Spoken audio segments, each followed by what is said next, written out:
بسم اللہ الرحمن الرحیم۔ السلام علیکم معزز طلباء کرام، آپ سب کیسے ہیں؟ آج ہم نور الانوار کے سبق نمبر 123 کو پڑھیں گے۔ آج کے سبق کا عنوان ہے نماز کے حوالے سے دو چیزیں۔ آج کے ہمارے سبق کی عبارت ثم ہاہنا شیئان سے شروع ہوتی ہے۔ آئیے سب سے پہلے آج کے سبق کی عبارت پڑھ کے اس کا ترجمہ کرتے ہیں، اس کے بعد باقاعدہ سبق کی وضاحت کی طرف بڑھتے ہیں۔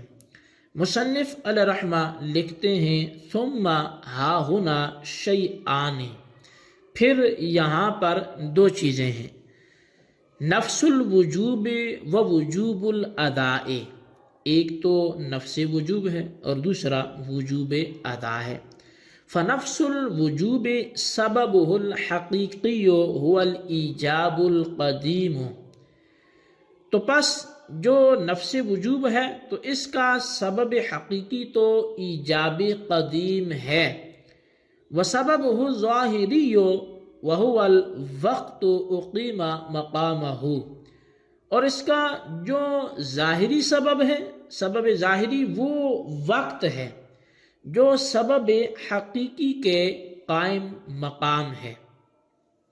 ووجوب الاداء سببہ الحقیقی تعلق الطلب بالفعل، وسببہ الظاہری وہو الامر اقیم مقامہ، اور وجوب ادا کا سبب حقیقی طلب کا فعل کے ساتھ متعلق ہونا ہے۔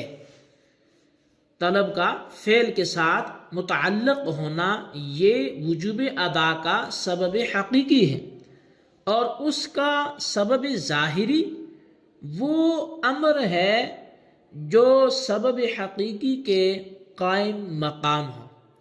ثم الظرفیۃ والسببیۃ لا تجتمعان بحسب الظاہر، لأنه ان ادی فی الوقت لا يكون سببا، لأن السبب يجب ان يقدم على المسبب وان لم يؤدي في الوقت لا يكون ظرفا۔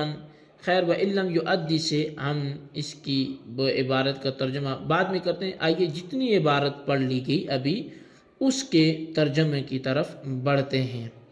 فرمایا کہ پھر جو ظرفیت اور سببیت یہ جو ہیں یہ دونوں ظاہری طور پر بظاہر اگر دیکھیں تو دونوں جمع نہیں ہو سکتے، کیونکہ اگر فعل معمور بھی وقت میں ادا کیا جائے تو وقت سبب نہیں ہوگا، اس لیے کہ سبب کا مسبب پر مقدم ہونا ضروری ہے۔ وَإِن لَّمْ يُؤَدِّ فِي الْوَقْتِ لَا يَكُونُ ظَرْفًا، اور اگر فعل معمور بھی وقت کے اندر ادا نہ کیا جائے تو وقت جو ہے وہ ظرف نہیں ہوگا۔ اذ الظرف ما یؤدی فیہ لا بعدہ، اس لیے کہ ظرف وہ ہے جس میں فعل ادا کیا جائے اس کے بعد فعل ادا نہ کیا جائے۔ فلہذا قالوا ان الظرف هو جمیع الوقت والشرط هو مطلق الوقت والسبب هو الجزء الاول المتصل بالاداء قبل الشروع في الاداء والکل فی القضاء، اس لیے کہ ظرف وہ ہے جس میں فعل ادا کیا جائے نہ کہ اس کے بعد۔ اسی لیے اصولیین نے کہا ہے کہ ظرف تو پورا وقت ہے اور شرط مطلق وقت ہے، اور جو سبب ہے وہ جزء اول ہے جو ادا کو شروع کرنے سے پہلے ادائے متصل ہے، اور قضاء میں پورا وقت جو ہے وہ سبب ہے۔ جی طلبہ کرام، یہ ہمارے آج کے سبق کی عبارت اور اس کا ترجمہ تھا۔ اب آئیے آج کے سبق کی باقاعدہ توضیح و تشریح کی طرف بڑھتے ہیں۔ شارح جو منار کے شارح ہیں علامہ جیون علیہ رحمہ، ملا جیون علیہ رحمہ، تو آپ نے فرمایا کہ نماز کے سلسلے میں دو چیزیں ہیں۔ ایک تو ہے نماز کا نفس وجوب، اور دوسری چیز ہے نماز کا وجوب ادا۔ اور نماز کے نفس وجوب کے دو سبب ہوتے ہیں، ایک ہے سبب حقیقی اور دوسرا ہے سبب ظاہری۔ اچھا، نفس وجوب کا سبب حقیقی تو ایجاب قدیم ہے، جیسا کہ تلویح میں بھی یہی مذکور ہے، اور اس کا جو سبب ظاہری ہے وہ وقت ہے جو سبب حقیقی کے قائم مقام ہے۔ اور وجوب ادا کے بھی دو سبب ہیں، ایک اس کا سبب حقیقی ہے اور دوسرا اس کا سبب ظاہری ہے۔ اچھا، سبب حقیقی جو وجوب ادا کا ہے تو وہ تو طلب کا فعل کے ساتھ متعلق ہونا ہے، اور اس کا جو سبب ظاہری ہے وہ امر ہے جو سبب حقیقی کے قائم مقام ہے۔ اب یہاں تک جو بات تھی وہ آپ نے سنی۔ اب جو نور الانوار کے بعض حواشی میں لکھا ہے جو وہ آپ کے سامنے کچھ نہ کچھ رکھنے کی کوشش کرتا ہوں۔ حاشیہ نور الانوار میں یہاں تک لکھا کہ نفس وجوب کا سبب حقیقی ایجابی قدیم کو قرار دینا درست نہیں ہے، اس لیے کہ ایجابی قدیم سے مراد اللہ تعالیٰ کا وہ خطاب ہے جو بندوں کے افعال کے ساتھ متعلق ہوتا ہے، اور یہی معنی فعل کے ساتھ طلب کے متعلق ہونے کے ہیں، اور طلب کا فعل کے ساتھ متعلق ہونا یہ وجوب ادا کا سبب ہے، نہ کہ نفس وجوب کا۔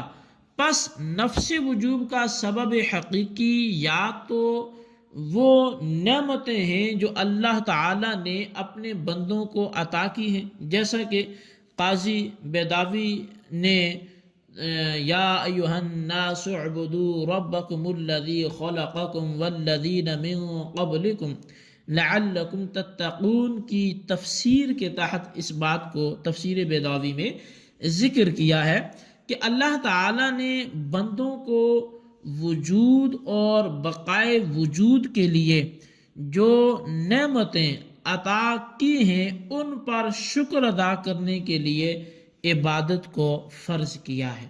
پس معلوم ہوا کہ خداوند تعالیٰ کی عطا کردہ نعمتیں نفس وجوب صلاۃ کا حقیقی سبب ہیں، نماز کے وجوب کا حقیقی جو سبب ہیں وہ اللہ تعالیٰ کی وہ نعمتیں ہیں جو اس نے اپنے بندوں کو عطا کی ہیں، یا نفس وجوب کا حقیقی سبب اللہ تعالیٰ ہی ہے، جیسا کہ خود جو شارح ہیں وہ اسی کے قائل ہیں۔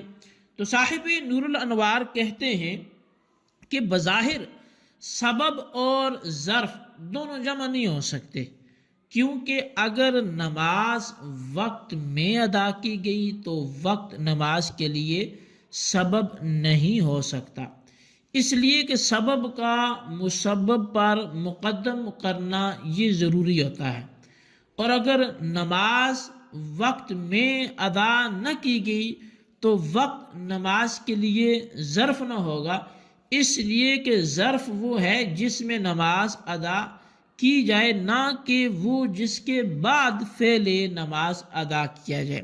یعنی اگر آپ دونوں میں غور کریں تو بڑی واضح سی بات ہے کہ نماز کے لیے وقت جو ہے وہ آپ کہیں کہ یہ جو اگر نماز وقت میں ادا کی گئی تو وقت نماز کے لیے جو ہے وہ سبب نہیں ہو سکے گا، کیونکہ سبب تو پہلے ہوتا ہے شے سے، اور سبب جب پہلے ہوتا ہے تو وہ تو نماز اسی وقت میں ادا کی جا رہی ہے، پہلے تو نہیں ہے، تو وہ پھر سبب کیسے بنے گا؟